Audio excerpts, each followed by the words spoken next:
With the KBLA Talk 1580 editorial, I'm Tavis Smiley. Dateline Friday, November 7, 2025. Dear Mr. Pizarro, I hope that this letter finds you well. As you know, last evening, KBLA Talk 1580 hosted an Altadena town hall entitled Understanding the Wildfire Recovery Compensation Fund.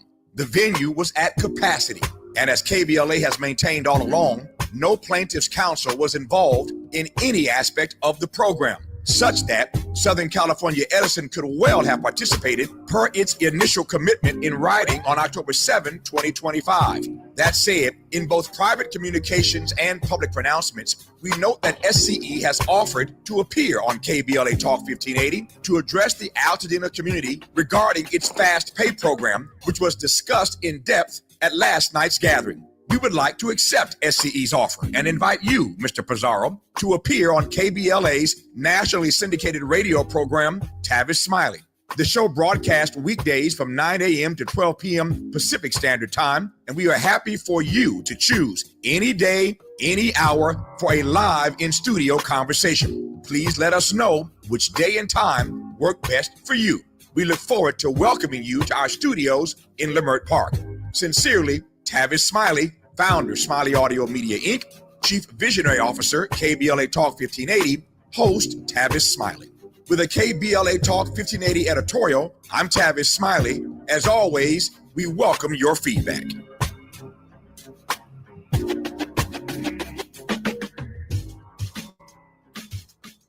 The blackness, keep on.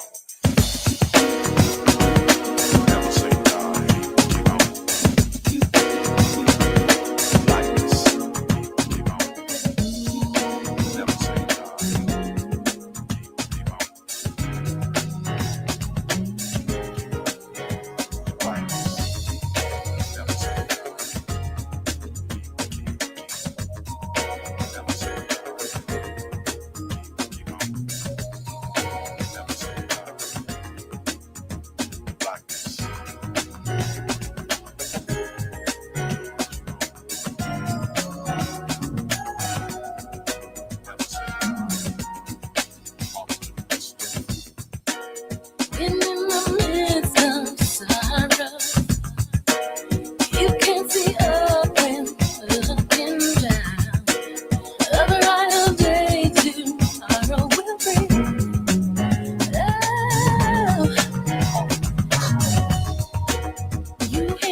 Your head to the sky. You're listening to a whole another hour of a Warburg reunion on KBLA Talk 1580. I'm Dr. Nii-Quartelai Quartey, your host and White House correspondent, and your man on the mic. I won't call myself your a singer, but I certainly love grooving to Sounds of Blackness, Optimistic. Hearing that theme song never gets old. It never gets old, and neither does spending time with each and every one of you. I'm in touch, and so you be in touch. Follow me on all the socials at Dr. Nii-Quartelai. Just type in Dr. Nii-Q, DRNIIQ, and there I am. Fresh for you to follow. Also, be sure to download the KBLA app to listen to us live or on demand, or guess what? If you're feeling fancy, just tell Alexa to play KBLA Talk 1580, and there we are for your listening pleasure. Now, speaking of listening, I really hope that Mr. Pizarro and his friends are listening, because we believe that the folks over in Altadena who've already been through so much, they deserve to hear from him. They deserve to hear from him. And they haven't heard from him. And this is the problem. Southern California Edison pulled out of the town hall that we did at Victory Bible Church last Thursday in Pasadena. But the folks over at Southern California Edison said that Pedro Pizarro, the president and CEO of Edison International, would be willing to do an interview on KBLA to talk to the people. Talk to the people. Well, those of us here at the People Station, we want to hear from him, but we haven't heard from him and his people. So this is day 3. We are still waiting on confirmation from Pedro Pizarro, the president and CEO of Edison International, to appear on KBLA Talk 1580. We've got a lot to talk about, and take us out of it. The people of Altadena, who have been through so much, who are getting ready to go through their first holiday season, not in their homes, they deserve better. They deserve better. And so, you set up this wildfire compensation fund. People got questions, right? And so, let's pump up the volume. So come on KBLA. We were waiting for that confirmation so that people can hear directly from you. That's what this is about. And so if you're Pedro's phone a friend, phone Pedro and let him know that we do want to talk to him. All right. And now it's time for your national news roundup. It's time for you to decide the good, bad, and ugly headlines of the day. And kicking us off, money, money, money, money. Well, let me explain.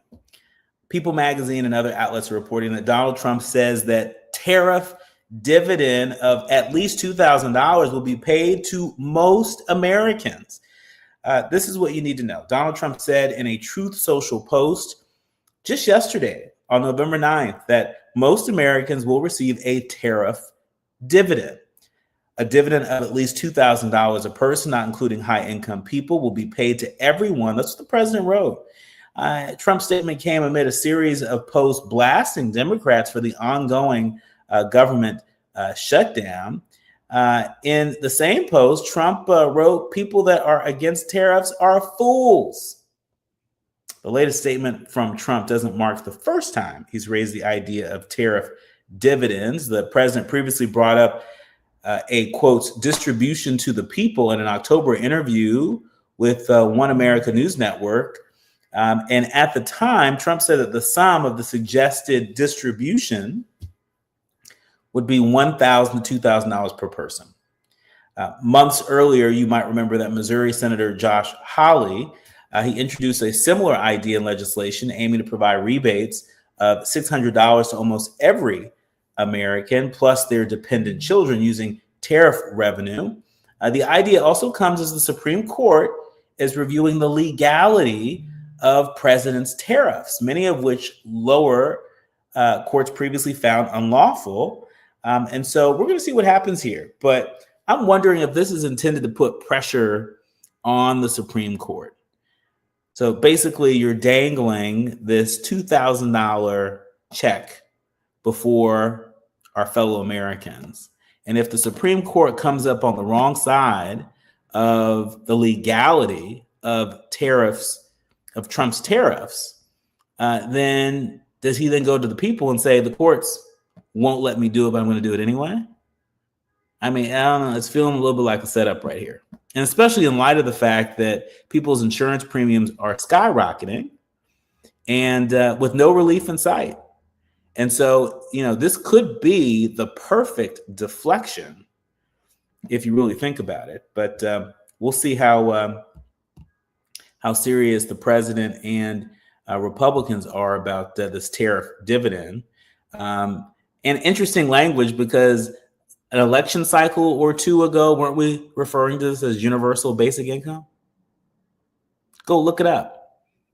When Andrew Yang was on the debate stage talking about universal basic income, when folks like former Stockton mayor, now candidate for lieutenant governor here in California, Michael Tubbs, remember when he was out there talking about universal basic income? Ain't this the same? We're going to have Michael Tubbs on to help us separate the fact from the fiction on this, because it sounds like the same to me. In other news, New York City Mayor-elect Zohran Mamdani, guess what he did? He has made some pretty interesting appointments.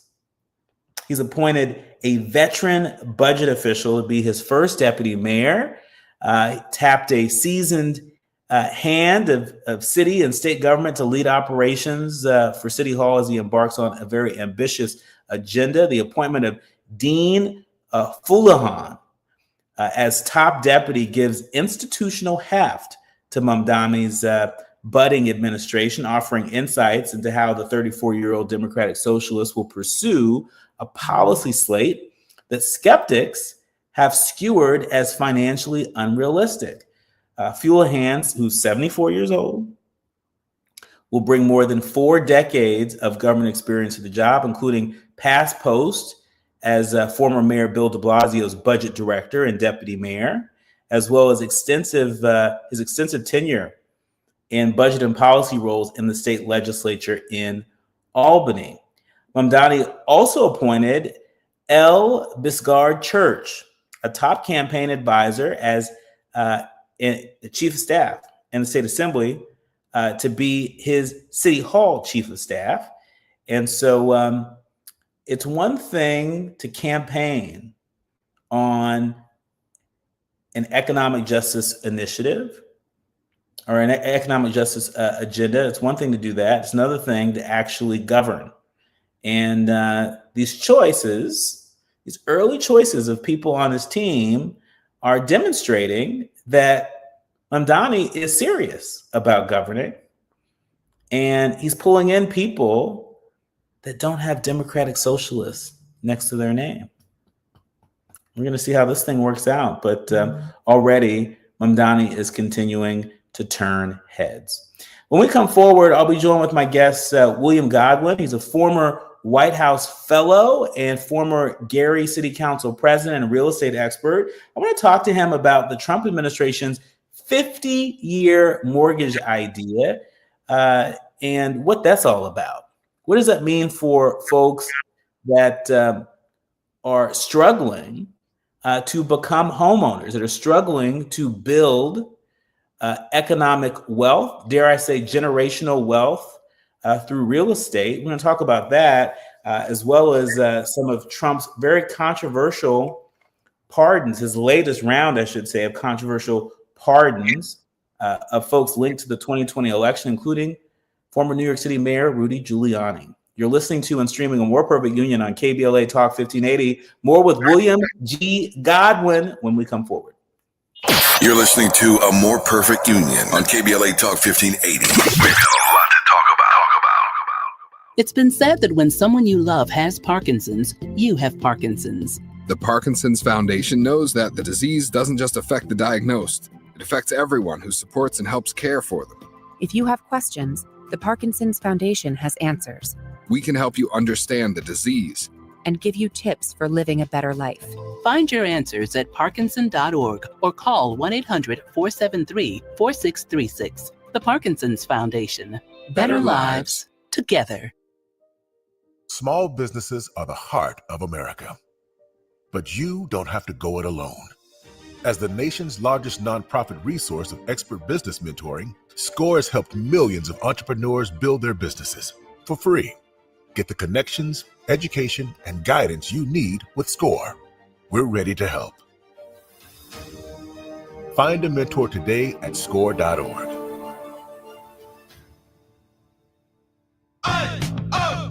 Let's go! You're still glowing, flirting, grooving. You still got it. But your immune system weakens as you age, making it harder to fight flu, pneumococcal pneumonia, RSV, and COVID-19. Vaccines are a key part of any health routine and help strengthen your immune response. Ask your doctor or pharmacist which vaccines you need. Schedule in minutes at vaxassist.com. Sponsored by Pfizer. Let's go! An official message from Medicare. Medicare plans change from one year to the next. And this year, it's important for you to review your current coverage and compare all your options during Medicare open enrollment. Compare health plans, drug coverage, and costs. See if you can save some money, and don't forget to make sure your drugs are covered. Open enrollment ends December 7th. Visit Medicare.gov or call 1-800-MEDICARE. Paid for by the U.S. Department of Health and Human Services. KBLA Talk 1580. We've got a lot to talk about. KBLA Talk 1580 reminds you, when we fight, we win. The Youth Justice Coalition is challenging America's addiction to incarceration and discrimination. YJC works to dismantle policies leading to mass incarceration, law enforcement violence, and the school-to-prison pipeline. Their approach, transformative justice, community intervention, free LA high school, legal defense, and system monitoring. YJC promotes safety without relying on prisons. Their goal, prevent system contact and help people exit the system through direct action, advocacy, and education. Want to get involved or need help? Call 323-235-4243. That's 323-235-4243. Join YJC in creating change. When we fight, we win. KBLA Talk 1580, your voice for justice. This is a community call to action from KBLA Talk 1580. We have no permanent friends or permanent enemies. Only permanent interests. As we effort to build a more perfect union. You are listening to and streaming A More Perfect Union on KBLA Talk 1580. I'm Dr. Nii-Quartelai Quartey, and delighted to welcome back to the show one of our frequent contributors, William Godwin. He's a former White House fellow, and he's also the former city council president for Gary, Indiana. He's a real estate expert, and this Renaissance man is also working on his PhD at the Howard University, hence the hat. Mr. Bison, welcome to the show. Thank you so much. It's good to be here. Well, can you hear me well? We can. It's great to have you here. And so first things first, I saw this story and right away I knew that you'd be the perfect person to help us sort of separate the fact from the fiction. President Trump is putting his thumb on the scale when it comes to a very significant reform in the housing arena if it goes through. The Trump administration's 50-year mortgage idea is ditching a key advantage. For folks who are less familiar, the issue that the Trump administration has an idea to make buying a house more affordable using the government's control over the mortgage finance system to offer home loans that can be paid off over a much longer period of time. So whether we're talking about homes, we're talking about student loans, if you stretch out the life of the loan, that you can at least lower the payment. Now, that's the upside for the consumer. For the lender, that means that they can charge more in interest over a longer period of time. And there's some people that say, well, I don't care as long as I have an affordable mortgage payment. But when it comes to passing on generational wealth, won't you, in fact, be passing on generational debt if suddenly 50-year mortgages became all the craze? Absolutely. I mean, I see three major problems. Number one, as you said, you're going to end up paying way more interest. Most loans today are 30 years. And so if you're going 50 years, the amortization, right, means you're going to pay a whole lot more interest over the life of that loan. When we sit down at the closing table, many borrowers are shocked when they see that amortization table, which shows you, yes, the house might be $400,000, but over the course of 30 years, depending on your interest rate, you might actually pay $800,000, right? And so that combined with the fact that some of our mortgage interest deductions have changed, and with the standard deduction being raised from an IRS perspective, doesn't necessarily even help you get it back from that angle. The second issue is it's not going to bring down the cost of housing. If we're saying that the cost of a loan is going to be lower, that incentivizes property sellers, right, to keep the prices high or make them higher, because you'll be able to get a bigger loan for the same or a lower amount over a 50-year versus 30-year term. But the last problem is this: most people don't stay in their home 30 years, right? Unlike our parents and grandparents, most of us are moving around every 5 to 10 years or sooner. And so what it does do then, it means the equity that you have in that home will be lower, because the first, 20 to 30, 20 years of the 30, or you're paying interest, right? So the vast majority of the payments you're making on those loans are interest in the early years. And so it's going to be even worse over a 50-year period. So when you sell in year 3 or year 7, the equity you have in that home means it's going to be less money coming back to you as the homeowner. And so let's talk about this in terms of generational wealth. There are a number of folks that have had the benefit of having, their parents, their grandparents, pass down property that was paid for. Mm-hmm. All they have to do is just take care of the property taxes. Don't Exactly. take care of the taxes, you are in good shape. How do you, if this reform goes through, how do you expect this will impact particularly Black home ownership across the country? Is this going to make it easier for Black folks and first-time home buyers to be able to get into the market? Is this more deceptive? Is it not all that it appears to be? It will be easier, but it's preying on the poor, right? It's preying on those who just want a house by any means necessary, right? For the lowest cost available. And it's making in some ways, right, those who are already in a better position in an even stronger position, right? The lenders and the sellers of these properties. So yes, you're going to have less equity. You're not going to have much generational transfer of wealth, but I fear it's profiting off the backs of poor folks and dangling homes, right, in front of them to excite them, right? That they get to be a homeowner when really they're doing it in a way that's not going to be to their long-term economic benefit. I was reading somewhere that there are a lot of corporations that are looking to invest even more in real estate. Talk to us about how this reform could potentially be a boon to folks in the business of commercial real estate, to corporations that have been buying large swaths of residential areas in various parts of the country. Talk to us about what it might even have on foreign investors buying up even more real estate than they already own across America. We have a shortage of real estate, residential real estate available in this country, which is why prices have remained high. The cost of construction has continued to go up since COVID, really. It was already high, but the ability to build affordable homes has been very difficult because most folks don't qualify for the cost of even a basic 3-bedroom, 2-bath home with a 1 or 2 car garage, right? Which most consumers want these days. And so it will be a boom because there are several developers who would love to do development, but of course they need a ready and willing and able buyer. And so if you had a program like this, then of course you'd be able to get more buyers out there because way more people will qualify when those payments go down. So when you're looking at debt to income ratio, right, it won't matter as much because your payment is going to be a lot lower when they factor that into your total debt. So it will be a boon in that sense. I just hope we're able to incentivize and subsidize in ways that will still give people the material benefits that home ownership has for generations in this country. Yeah.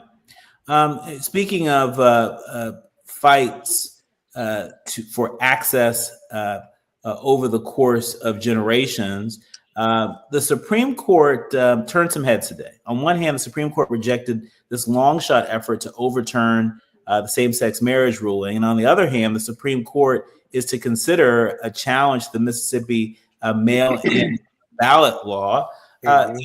Talk to us about the mood that you sense from this session of the Supreme Court. We also know that they are considering the legality of Trump's tariffs. And if they decide against it, that could upend a major part of Trump's economic policy.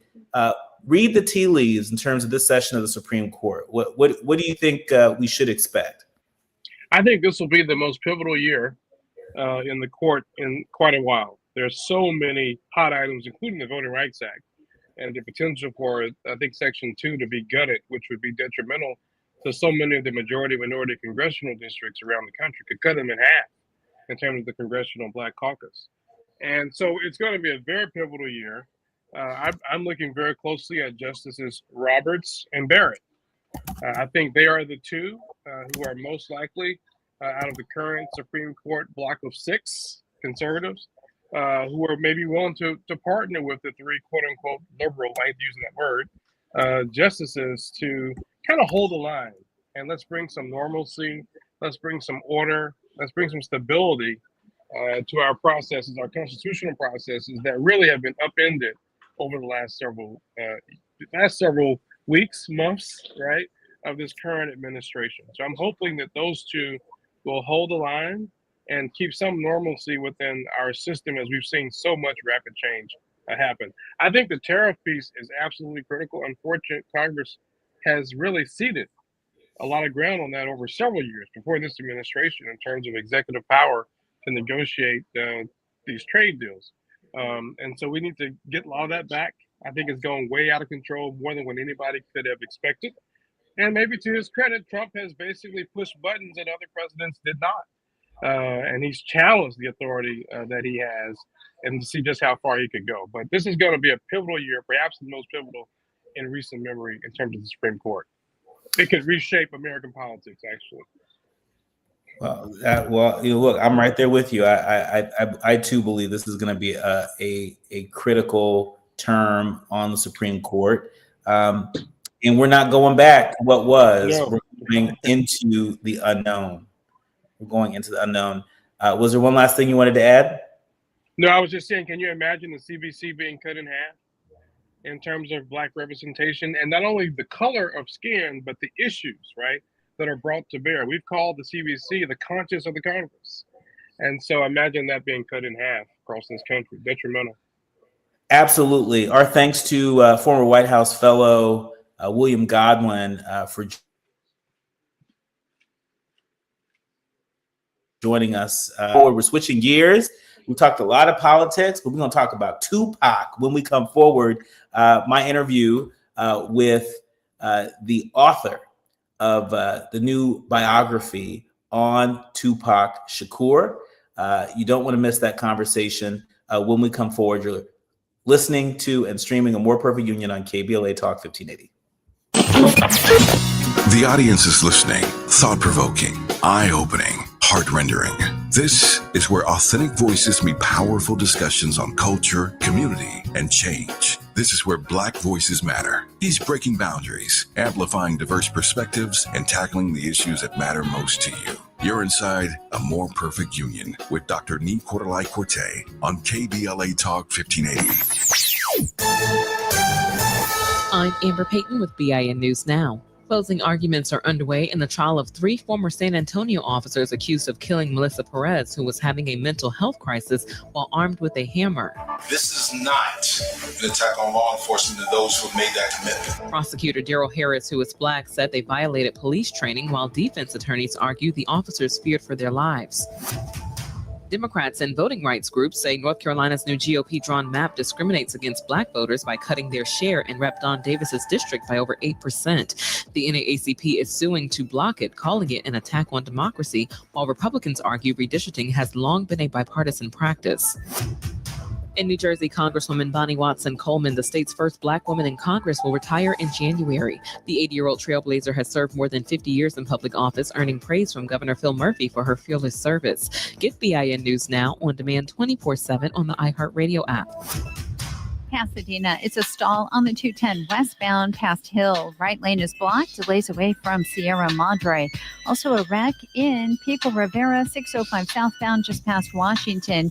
2 middle lanes are blocked with a backup away from Rose Hills. We're also heading out to Sun Valley. A crash on the 5 northbound past the 170. It's been cleared to the right shoulder.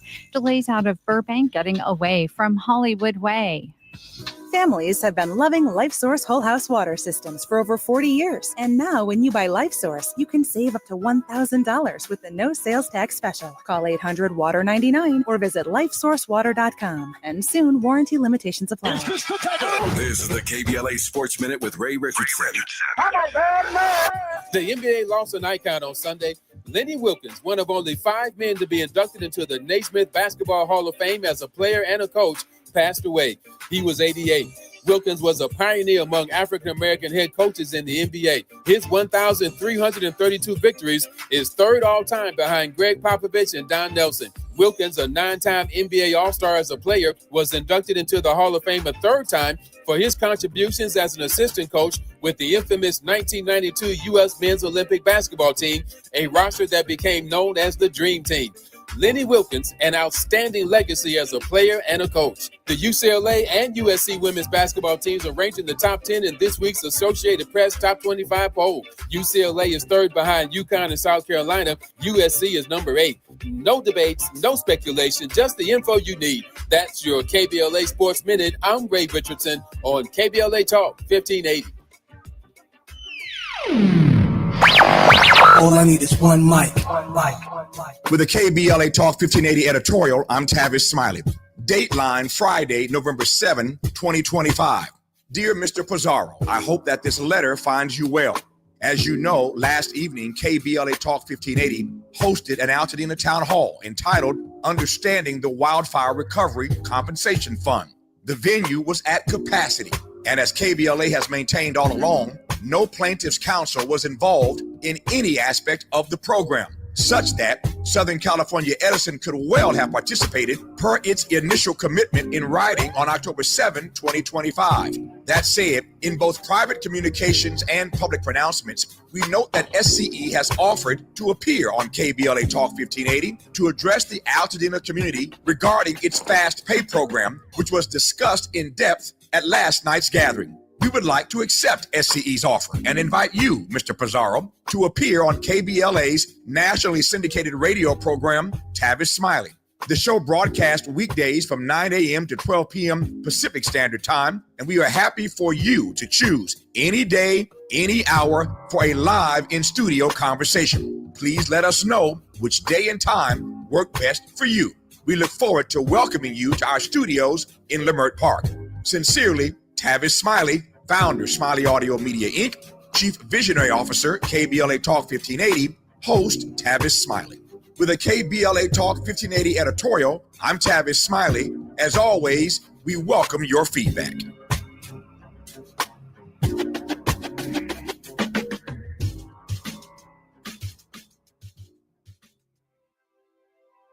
The holidays can be a time of increased stress for those struggling with opioid or stimulant addiction. They can also be a time for pause, reflection, opportunity, and new beginnings. This holiday season, choose treatment and recovery, embrace the company of family and friends, and create special moments. Find a proven opioid or stimulant addiction treatment provider near you at choosechangeca.org.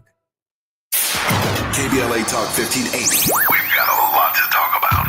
KBLA Talk 1580, connecting you with services and solutions. The Los Angeles Regional Food Bank is on a mission to fight hunger and provide nutritious food to those in need across our community. They partner with federal, state, and local programs advocating for better policies and funding for critical hunger relief programs like Cal Fresh, the Emergency Food Assistance Program, and the Child and Adult Care Food Program. The food bank works with coalitions and local representatives to make sure hunger is addressed in every district of LA County. They also run nutrition education campaigns, raise hunger awareness, and source nutritious food for distribution, all while supporting regulations that allow food pantries to operate safely. Want to help? Visit lafoodbank.org or call 323-234-3030 to volunteer or find a food bank near you. Together, we can ensure that no one goes hungry in Los Angeles County. This is a community call to action from KBLA Talk 1580. Hit me! National News The Consequence. Informed opinion. And analysis beyond the headlines. You're listening to A More Perfect Union on KBLA Talk 1580. It's not. I mean, I don't know if this came up in your research, but there's a post that's gone viral on social media about the song "Brenda Had a Baby." And that's from me. No, that's from my book, man. Was that from your book? Get out from my book. I found the baby. Yeah, so there is a clip that's circulating for our Leaders Learner listeners that are less familiar. You have to be hiding under a rock to not know the song "Brenda Had a Baby." Brenda Has a Baby by Tupac, and the baby is a grown adult. It's an adult man, and he connected with his mother, Brenda. It turns out that was a true story. That's my no. Wait. Okay. I'm working on this book. I love the song Brenda's Got a Baby. I'm fascinated by it. I read somewhere, I saw a video where Tupac was filming the movie Juice. His co-star was Omar Epps. Tupac used to read the New York Daily News every day. They're filming in New York. There's an article one day called Cries in the Night in the Daily News. It's about a 12-year-old girl who was raped by a cousin, delivered the baby by herself on the bathroom floor in the Noble Drew Ali public housing unit in Brooklyn. Puts the baby in a plastic bag, throws the baby down the chute. It's the day the compactor is supposed to go off. Someone working down there hears the baby crying, rescues the baby. Tupac reads about this in the New York Daily News, says to Omar Epps, I'm going to go into my trailer. Comes back out. Brenda's got a baby, but Brenda's barely got a brain. A damn shame. The girl can hardly spell her name. Writes his awesome song in like 30 minutes. I'm like, we need to find the baby. I work with a genealogist named Michelle Sully who can find any human being on the planet. Michelle one day sends me a phone number. She's like, I think this is the kid. His name is Davon Hodge. I text him. I'm like, this is kind of random, but my name's Jeff Perlman, blah, blah, blah. I sent him the article. By any chance, is this you? He's like, holy crap. He lives in Las Vegas. I go out a couple of days later. I'm sitting down with Davon Hodge in Las Vegas. It turns out he was thrown down the trash heap. His baby died. He was adopted. He moved to Las Vegas. A couple of years ago, his adoptive parents died. He does an Ancestry.com search. It comes back all these tentacles in Brooklyn, New York. He reaches out to them. Holy cow, we've been looking for you. Holy cow, we've been looking for you. Holy cow. By the way, do you like Tupac? I love Tupac. Do you know the song Brenda's Got a Baby? Of course I do. We think you're the baby. He goes to Brooklyn. He meets with the family. He shows me a photo of him literally as an adult standing next to the trash chute that he was thrown down. It's this amazing moment for him of reunion. I say to my genealogist, we should find the mom. My genealogist is a freaking wizard times 1,000. She calls this number one day. She's like, is this Jeanette? Who is this? My name's Michelle. I'm working with an author named Jeff Perlman on a book about Tupac. By any chance, did you have a baby when you were 12? She starts screaming. Do you know where my baby is? Do you know where my baby is? Michelle's like, we do. She's like, oh my God, oh my God. She's crying and screaming. I need to find him. I need to find him. She says, I live in Newark, New Jersey, but I'm away from home for a Red Hot Chili Peppers concert. My genealogist says, where's the concert? She says, in Las Vegas. She says, your son lives in Las Vegas, and they meet that night. That's how my book opens. That's cool. Gosh, oh my gosh. How does it feel to know that this assignment that you took on, that it resulted in this reunion between Brenda and the baby? I mean, this is an iconic song. This is one of Tupac's, biggest hits. Yeah, no, it made my day. It's the best reporting find of my 30 years. Always have a good genealogist to work with. That's a lesson. Always have a good genealogist to work with. That is those are very wise words. Let's talk a little bit about Tupac's sex life. You get into it in the book. There's been a lot of speculation over the years. He raps about having an insatiable sexual appetite. You offer us a window into his sex life, unlike any before. From his first sexual encounter when he was 14, you just talked about the love letters exchanged with his high school girlfriend, and an occasional sexual fluidity. Well, and it sounds more titillating than it is. He, like everything in his life, trauma. He was 14 years old the first time he had sex. It was with a cousin. When he was 15, he had sex with one of his mother's friends and thought he loved the friend, and thought he fell in love with this adult woman. And she's basically like, child, it was just sex. So he has this traumatic relationship with sex early on. When he goes to, but this is not, I don't even consider it scandalous. That's the thing. He goes to Baltimore School for the Arts, and this is a artsy school of experimentation, like truly of experimentation, theatrically, everything. And he has his like moments where he kisses boys in the school. I'm not suggesting, because I don't think it matters, that he's gay or straight. A lot of people said to me they would have considered him fluid growing up, that he was kind of fluid, and they just experimental like a lot of people at that time did. And then as he got older, I mean, he was, he had a lot of sex with a lot of women in his life. I interviewed there's a song, How Do You Want It? And he hired an adult film star named Ron Hightower to direct a video. And it's supposed to be It was supposed to be Tupac walking through his own wet dream. That was the idea of the video. And on the set, this guy Ron Hightower hired 50 of 50 porn stars, many famous sports stars. And I mean, Tupac, he kind of ruined the video, Ron Hightower said, because he just kept trying to have sex with the different women in the video. He had this insatiable, maybe he was a sex addict, I don't even know, but he had an insatiable carnal desire for weed, for Hennessy, for cigarettes, and certainly for women. Wow. No surprise there for anybody who listens to Tupac's music. But let's talk about Tupac in prison. In this book, you provide this behind-the-scenes detail about his time in prison, specifically friendships that he made and the life that he lived. What can you tell us about the life that he lived behind bars? Fascinating. So he was in Rikers Island first, and then he went to Clinton Correctional Facility. This is for the sexual battery of Ayanna Jackson. Prison leads to very strange and interesting bedfellows. Well, first of all, everyone I talked to, there were all these rumors that he was raped in prison. I don't think it happened. Everyone I interviewed many people who served time with him, worked in the prison.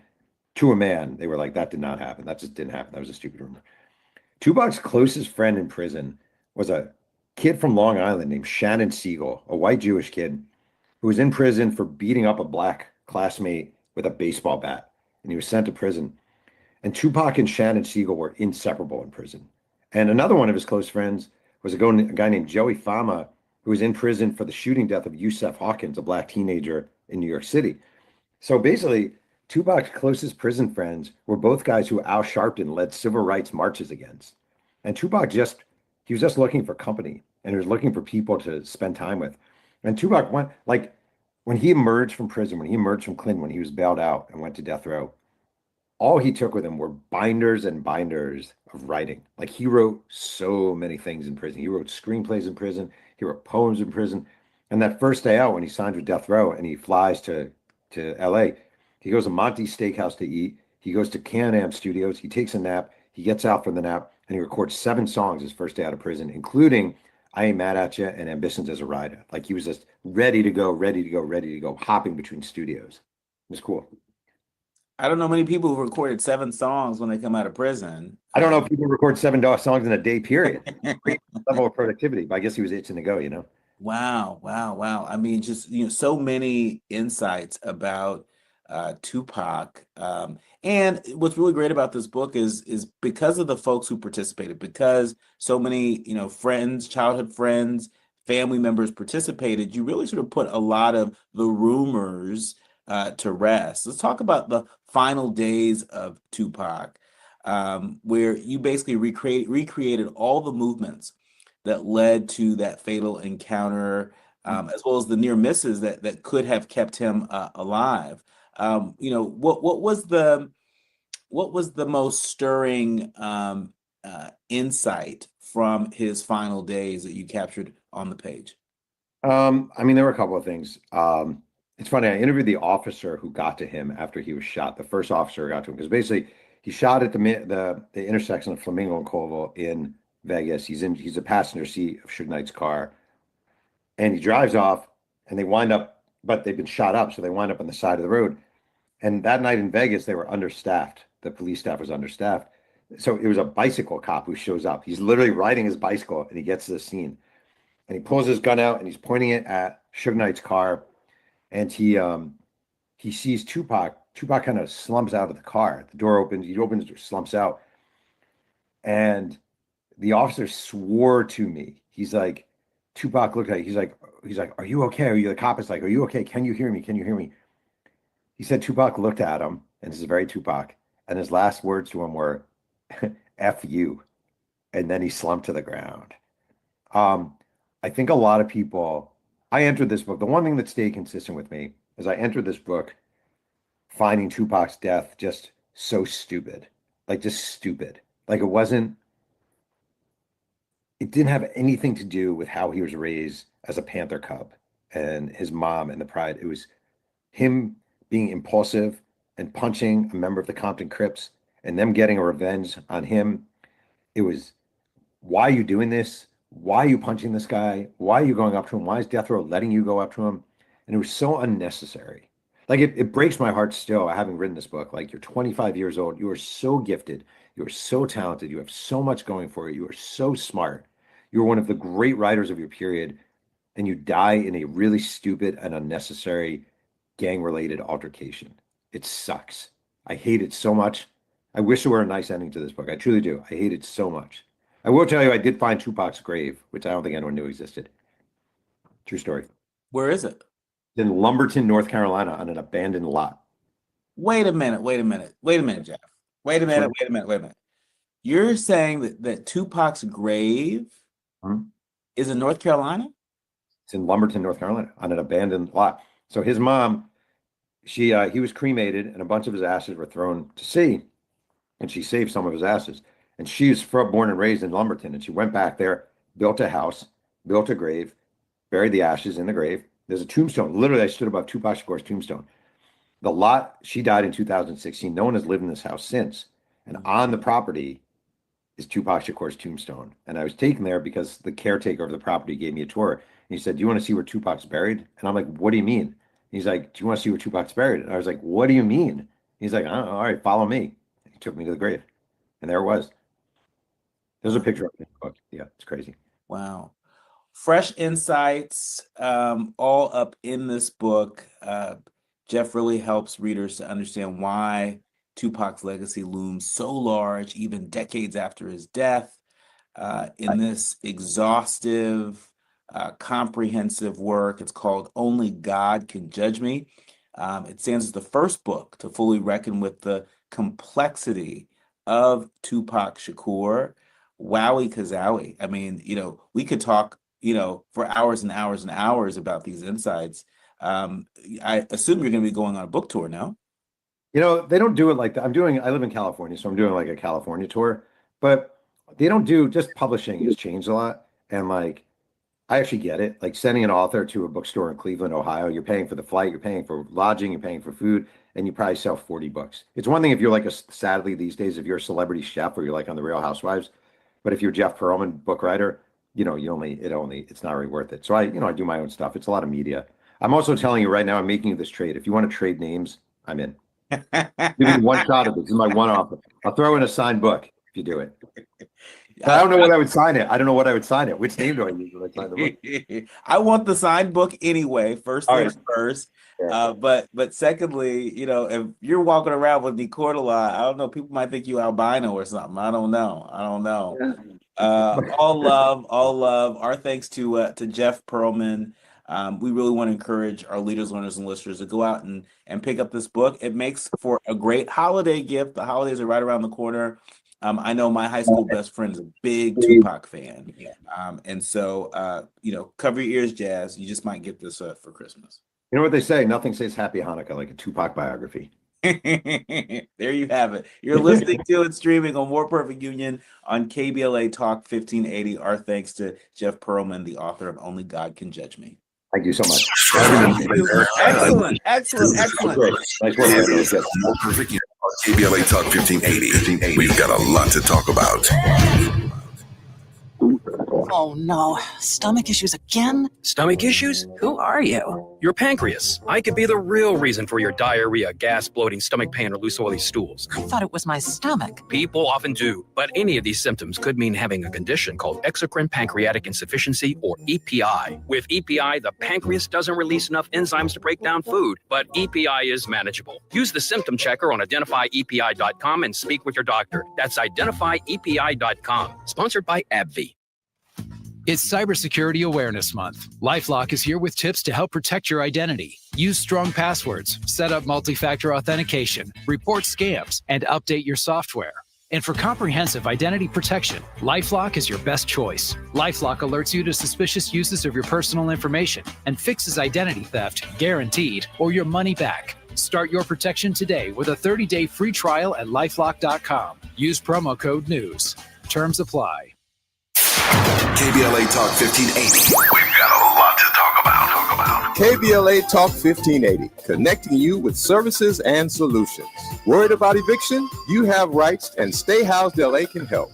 Stay Housed LA is a partnership between LA County, the City of Los Angeles, and local service providers. From Lancaster to Long Beach, we're here to help you with tenant education workshops, legal clinics, free legal services for eligible tenants, and online resources about tenant protection laws. Don't face eviction alone. Call our hotline at 1-888-694-0040. That's 1-888-694-0040. Or visit stayhousedla.org. Stay Housed LA, keeping Los Angeles residents in their homes. Stay Housed LA, your rights, your home, our community. This is a community call to action from KBLA Talk 1580.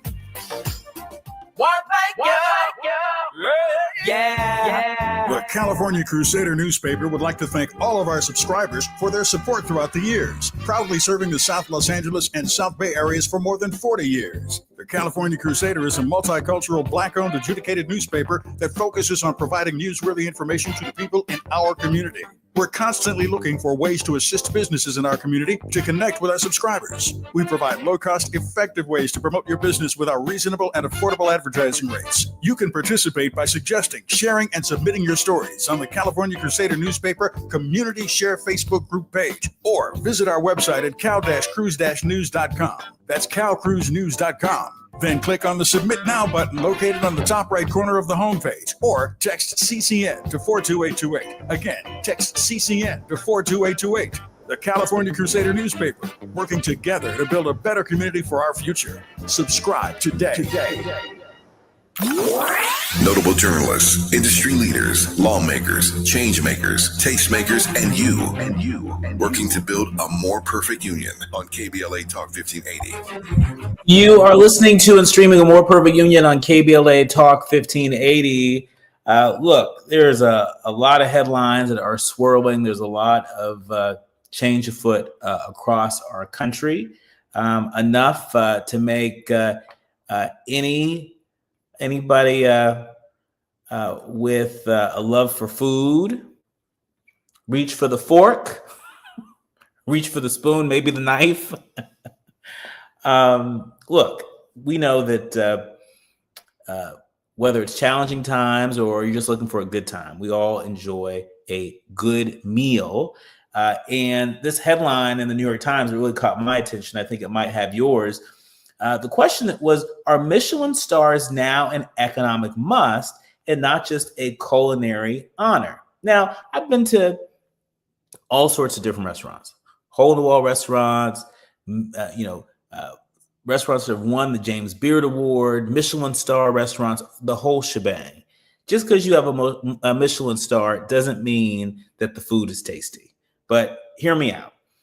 Since leading the kitchen as chef at Lena in Chicago in the late 2000s, Dave Barron, he's had a long history with Michelin, making him an obvious fit for this new Apple TV show called Knife Edge, Chasing Michelin Stars, which premiered on October 10th. And instead of focusing on Barron's tweezered pursuit of transcendent cuisine, the story, it really put something much more important, something more vital to the success of these restaurants center stage: the money.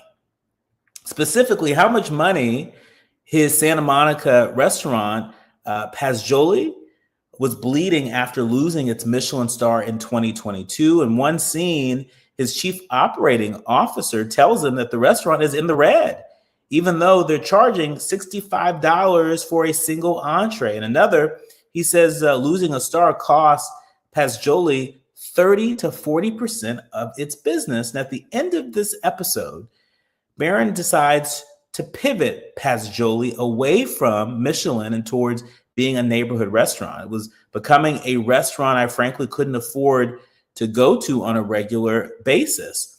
And so Knife's Edge, it follows chefs in regions around the world, including New York, Chicago, and California, as they pursue recognition from Michelin during a single award cycle. The influence of Michelin has been expanding across North America at a punishing time for independent restaurants in a number of American cities. And slowing growth nationally. And so increasingly winning and retaining Michelin stars, it's one of the few guaranteed paths for restaurants to attract new diners. And so the next time you're looking for a restaurant recommendation, the next time that you are taking a look at what restaurants you might want to visit when you go travel, wherever you travel, I want you to consider this. There are a lot of restaurants that are really invested in getting and keeping their Michelin star. There are a lot of restaurants that don't believe they can make it without it. But the silver lining here is that we as the consumers have the ultimate decision. We'll have to leave it there. My thanks to the entire Village helps us produce a more perfect union each and every day. Our executive producer, Tavis Smiley, our sound engineer, Brother Andy, to our show producers, Faraji, Art, and Journey, and of course, each and every one of you, all of our leaders, learners, and listeners. We curate the show every day with you in mind. Remember, don't you panic. Don't do it. Don't you do it. Don't panic. Organize. Do what you can from where you are with what you have, but by all means, do something. You've been listening to and streaming A More Perfect Union on KBLA Talk 1580. See you tomorrow. The agreement still needs Senate and House approval before reaching his desk. Black House Minority Leader Hakeem Jeffries is defending Senate Leader Chuck Schumer after criticism from liberals over a bipartisan